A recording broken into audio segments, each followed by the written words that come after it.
কৃষিজ পণ্যের দাম নিয়ন্ত্রণে সরকারি অভিযান আজও অব্যাহত। গতকালকের পাশাপাশি আজ অভিযানে ঝাঁজ বরং আরো কিছুটা তীব্র হলো। বাজার নিয়ন্ত্রণে আজ বাংলার বিভিন্ন বাজারে পুলিশ প্রশাসনকে সঙ্গে নিয়ে টাস্ক ফোর্সের পাশাপাশি বিভিন্ন জনপ্রতিনিধিকেও নামতে দেখা গেছে। এর পাশাপাশি ভিন রাজ্যে আলু রপ্তানির ক্ষেত্রেও সমস্যায় পড়েছেন আলু ব্যবসায়ীরা। আজ বিভিন্ন সীমান্তে আলু ভর্তি লরি আটকানোর অভিযোগ পাওয়া যাচ্ছে। পরে সেই আলুর গাড়িগুলিকে ব্যবসায়ী সমিতির কর্মকর্তাদের উদ্যোগে ছেড়ে দেওয়া হলেও আলু চাষি ও ব্যবসায়ীদের মনে কিন্তু উকি দিচ্ছে 2014 সালের বর্ডার সিল করে দেওয়ার ভয়ানক স্মৃতি।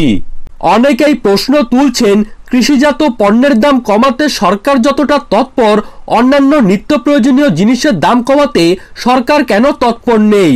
আমরা কিন্তু সকলেই জানি উত্তরপ্রদেশের তুলনায় বাংলায় কিন্তু আলুর দাম কম রয়েছে। উত্তরপ্রদেশ, দিল্লি, হরিয়ানা এইসব জায়গায় কিন্তু বাংলার তুলনায় সেইখানে আলুর দাম অনেকাংশে বেশি।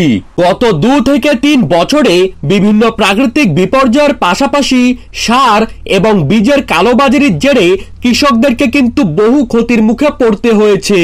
কিন্তু তখন কেউই কিন্তু সেই সব খবর প্রকাশ করেনি, বরং চাষিদের পাশে এসে কেউই দাঁড়ায়নি। আর এত বছর পর যখন আলুর দাম সামান্য পরিমাণে বৃদ্ধি পেয়েছে এবং চাষিরা যখন কিছুটা পরিমাণে লাভ দেখছিলেন, তখনই সবার চোখে পড়ে গেল আলুর দাম। যদি ছোট ছোট চাষি বন্ধুদের পাশাপাশি ছোট ছোট আলু ব্যবসায়ীদের সঙ্গে এই রকম আচরণ করা হয়, তাহলে তারা কিভাবে ব্যবসা করবেন, কিভাবে তারা নিজেদের পরিবারকে বাঁচাবেন?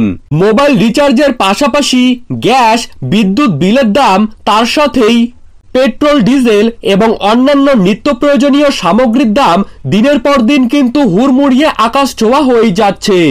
সেই সব দাম কিন্তু কোনোভাবেই কমানো যাচ্ছে না। যত দোষ তা কিন্তু আলু এবং কাঁচা সবজির। তো বন্ধুরা, এই বিষয়ে আপনাদের কি কি মতামত রয়েছে তা অবশ্যই নিচে কমেন্ট বক্সে লিখে জানাবেন, কারণ অন্যান্য মানুষেরাও কিন্তু আপনাদের মতামত দেখতে পারবে।